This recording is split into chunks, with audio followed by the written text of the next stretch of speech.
Good evening. When someone suffers an allergic reaction, every second counts, and yet people with severe allergies say they're being forced to hand over vital medication like EpiPens in order to get into venues. ITV News London has found door staff at clubs, bars and other events are insisting on items being handed over, meaning allergy sufferers can be separated by several floors and large crowds from their life-saving medication.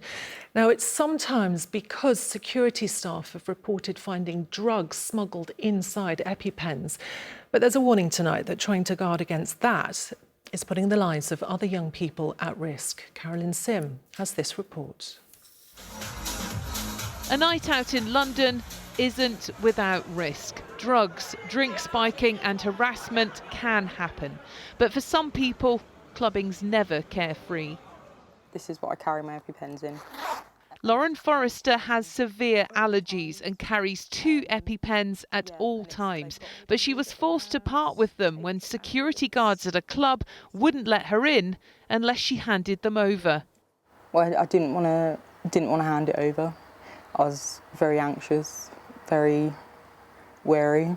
This isn't just a case of maybe vomiting, coming up in a few rashes. Like this, my throat could close up and I could die.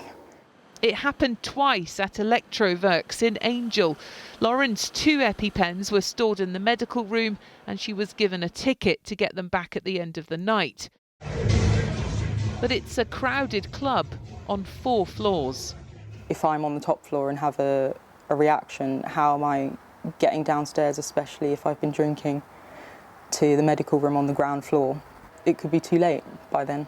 Allergy campaigner Tanya Ednan-Laperouse lost her 15-year-old daughter Natasha to a severe allergic reaction on a plane.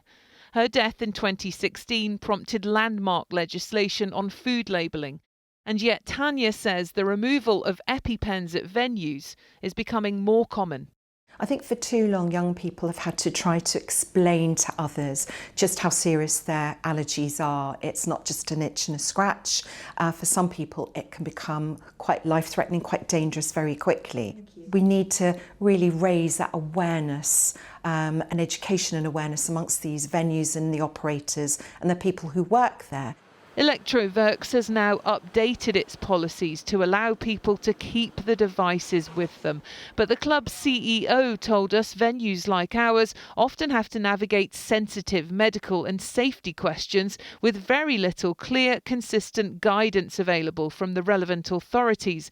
And we believe clearer national guidance in this area would benefit venues and guests alike.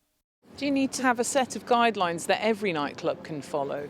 The key thing for us as a trade body is to lift the standard of that process so that people are fully aware. Now that's going to take a bit of education, it's going to take a guideline or a process that we need to give as the gold standard, and then we need to push the industry to step up. Workshops raising awareness of the importance of EpiPens are being run in businesses across London by the charity Anaphylaxis UK. They say it's vital. It's treated in the same way as cardiac arrest by the emergency services. We as a nation need to understand this. And Lauren believes people with allergies should never feel excluded. They should feel supported and safe. Carolyn, it's a bit of a balancing act, isn't it, for the nighttime industry? It is. I mean, obviously, they're trying to make sure that drugs aren't being smuggled into clubs. And one campaigner told us that door staff had said EpiPens had been used. But obviously, at the same time, they need to realise how vital and how important these devices are.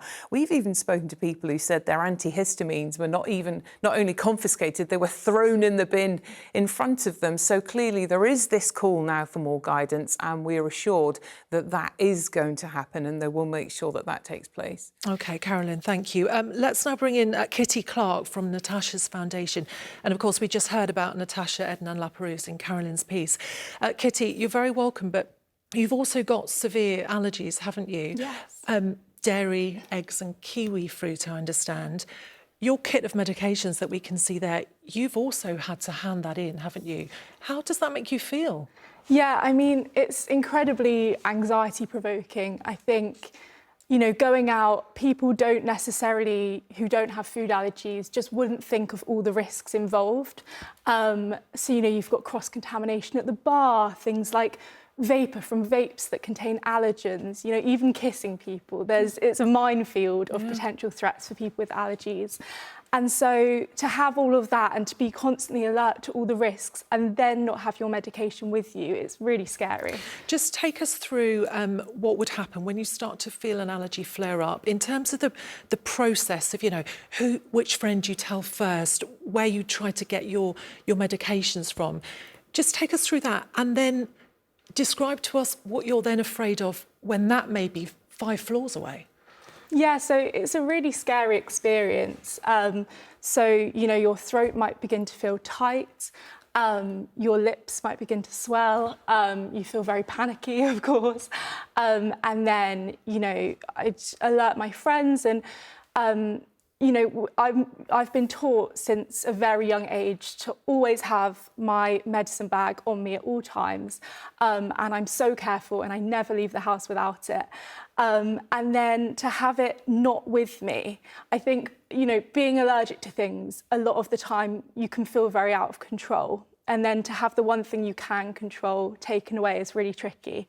And so, you know, if I'm feeling allergic in a club, I need my medication on me so I can act quickly. You know, every minute counts with an allergy.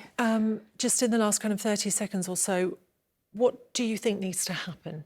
I think there definitely needs to be a change in training and awareness. Natasha's foundation, who I'm an ambassador for, do an incredible job, but I think a lot needs to be done in terms of nightlife because, you know, it does make it a scary experience. And yeah, it's already a scary experience, but it makes it even harder. Oh, Kitty, you've painted a very vivid picture for us. It's a really important topic, isn't it? Kitty Clark, thank you very much. And also Carolyn, thank you as well.